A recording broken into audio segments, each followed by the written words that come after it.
And then we're gonna give this guy Star Trek.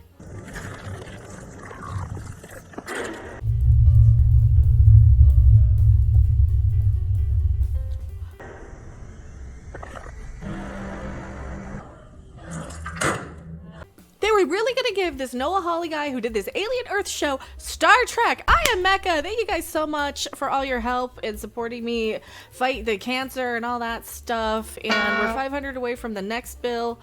Thank you so much for helping me get all this knocked out. And I have been watching Alien Earth. Alien Earth. As one of the many genre and nostalgic reboot, sequel, prequel, remake, reimagining, 25% different for a new person sort of thing. 25% different so a new producer can come in and get some rights to an established IP, intellectual property, that he doesn't have to do any world building on. It's already there. It's already established. All right, so I get it that Alien is a horror franchise, horror, sci-fi, survivor horror. You have Sigourney Weaver in the original as Ripley as one of the few females in entertainment that nobody has a problem with. Nobody says that Ripley is woke. Nobody says that Alien was a feminist message.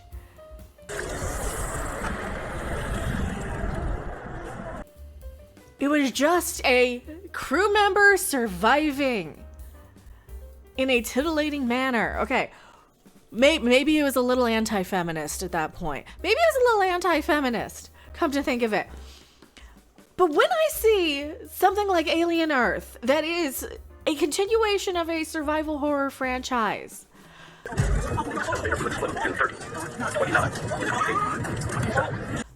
that has been around for decades, since the 70s. If you haven't seen the original Alien, right? This being a prequel, because it's a prequel, you can go into this fresh. You can go into this as a new viewer to the Alien universe. Okay, there's all kinds of sci-fi stuff. There's this anti-corporatism message that was always in Alien. Was it anti-corporatism, or was it, hey, corporate people are going to take over the whole space thing instead of like in Star Trek where it's all sciencey and militarized? I like science. It always was diverse. It was always representative. It was always this sort of franchise that bridged the gap between horror and sci-fi. If you're a fan of all that, you could watch at least the first movie, the first two movies. But if you haven't seen any of that, a prequel is supposed to set up a universe you want to come back to. This is a universe it sets up that is just terrifying and reminds me so much of what's going on right now with robotics, cybernetics, artificial intelligence, and everything that I am terrified of. There are no protagonists. There is nobody to root for except the aliens. Except the alien eyeball creatures. The aliens that were just out there in space minding their own business when these people come along on a ship. There's a lot of stuff about Alien that I'm not the hugest fan of with the world building in general. Like, okay, you got to be on a ship for 65 years. Is this corporation even going to be in existence in 65 years when you wake up from cryo? I guess, well, they've got the comms and stuff so they can talk. But at the same time, who would sign up for that? Who's really signing up for that? Is money going to be the same? Oh yeah, they're promised a share of, to be set for life, to bring these aliens back. Yeah, one day my daddy came home from the factory. Because basically this is two shows. There's two stories coming together. We have basically a remake of Alien in a couple of episodes of this, where we're on the ship, where they're out there bringing the aliens back, finding them, bringing them towards Earth. The whole premise, they crash land the ship in the middle of a mall, and the corporate entities are fighting over who gets control of this while sending in people they basically own, because the corporations own the entire planet now, because the governments can't government. I've voted for him to get rid of all the woke stuff, but now that is just putting money in his own pockets. But what happens is the evil corporations, this boy genius who owns the corporation that... A miracle. A boy genius destined to rule the world. builds the cybernetic synthetic android people, you know, the ones that bleed the milk and all that. Unless his jealous daddy killed him first. It's not milk. I know it's not milk. Anyway, would money even be worth it if these corporations just own you? You basically have no free will. You're just enslaved to these corporations until you die. That future for the humans that have survived whatever conflict was going on. The upstairs? Are we still talking about that? Doesn't seem appealing. So it is horrific in the future where you're just enslaved by a corporation. The next part of this, they have all these little cancer kids and terminally ill kids that they murder and put in android synthetic bodies. But they're kind of grown up a little bit, but they're grown up to about 18, so they're not exactly adults, but they're not quite kids. But they're doing childish things. Everybody's childish. The evil scientists who think they're helping these kids survive immortality are actually evil because they literally murder these kids. So you got this couple who, oh, they're like our kids. And they work for the evil boy genius, who is just terrible, who is just a terrible person. He's just throwing people to the experiments. He's just will sacrifice anybody just to see what happens. Because that's what happens when you have trillions and trillions of dollars, when you have more money than sense. What are you gonna do? His whole entire existence is trying to find somebody he can have an interesting conversation with. And you know what? Maybe that person doesn't want to have a conversation with you. Maybe that person does not want to have a conversation with you, boy genius.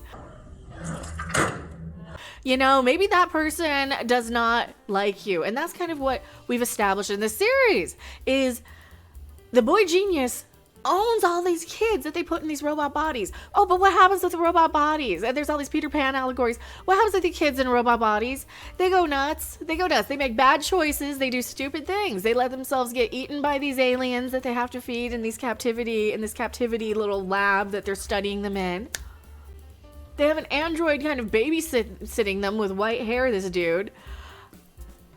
It very much feels like I'm watching Alien in a lot of it when we're on the ship in space with this half synthetic, half human dude who just wants to get home and make a bunch of money and he sacrifices his whole crew. I figured it out. Your game. There's nobody to root for. There's no good people in this. The android girl, the main girl, they call her Wendy. She had her identity before. She's got a brother from before she died. He's kind of a protagonist, sort of. He's a sympathetic character. Whereas you don't really think that they should be in this situation. But there's nobody to root for. There's nobody to really, really root for. They all do stupid things. They all make poor decisions. The android kids, of course, they go nuts and start killing people. Of course, they're petty and competitive. They act childish and annoying. 24, 22. 20. Stop fucking around. 20. It's a mess of a show. It is a mess of a show. It is a steaming they're obsessed with eye gore and eye gouging and animals pooping in this.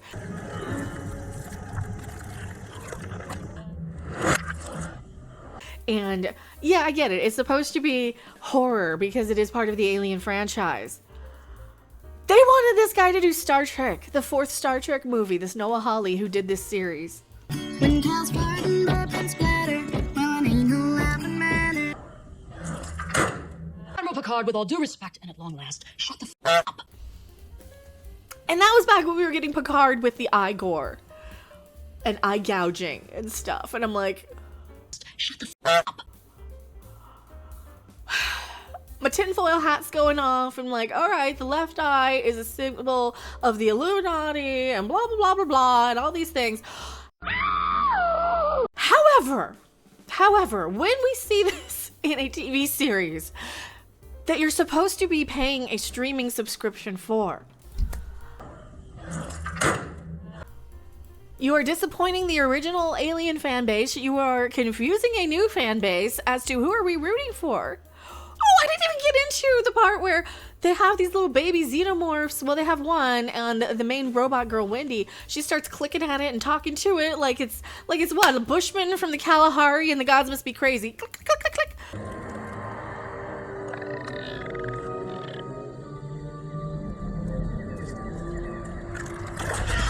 These little noises she's making. Words. I don't even know what she's doing. So she's talking to the alien. She basically feeds like everybody to it. Now we rule.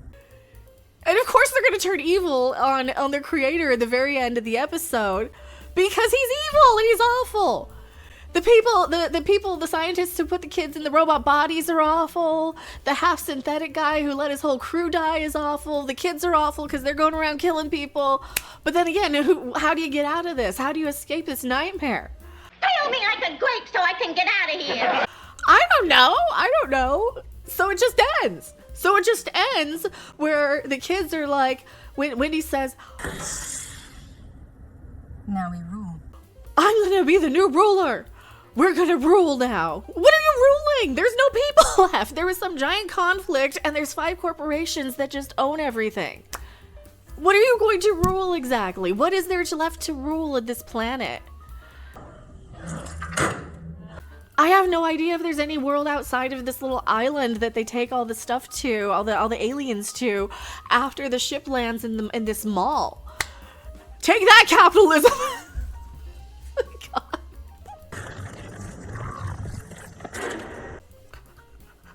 Yeah, take that, capitalism.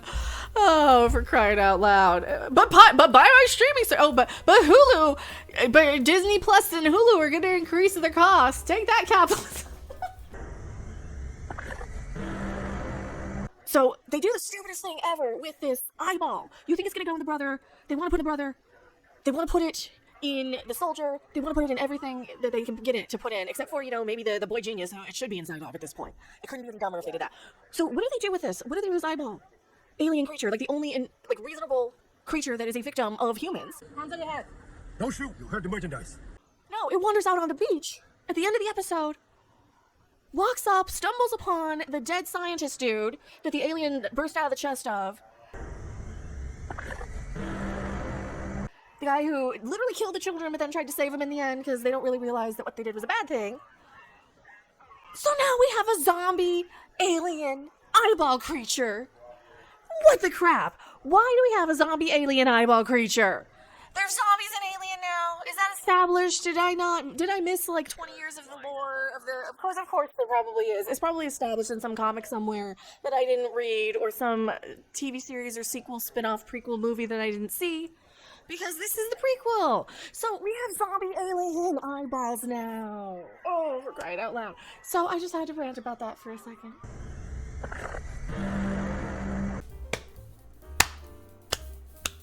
Okay, dumb show, dumb premise. As somebody who watches all the nostalgic reboot, prequel, remake, sequel, all this stuff of these franchises, the genre franchises,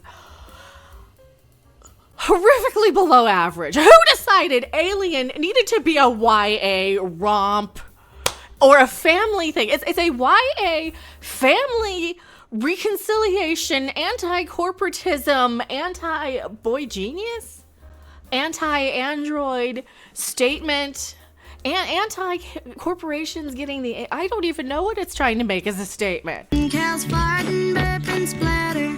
Well, it ain't no laughing matter.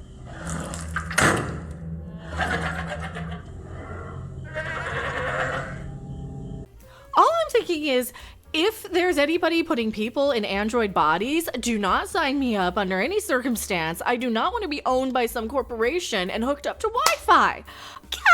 Okay. I am Mecca. Thank you so much. 4 out of 10. Mediocre, below average. Thank you so much. Subscribe to this channel, like this video, help support me by chatting, commenting, super chatting, super thanks, super like, whatever they do. Streamlabs donations, the GoFundMe. I really, really appreciate you all. And I will see you on the next video, live stream, or wherever. Wow, this show sucked. Oh, you guys, girls, you know, it's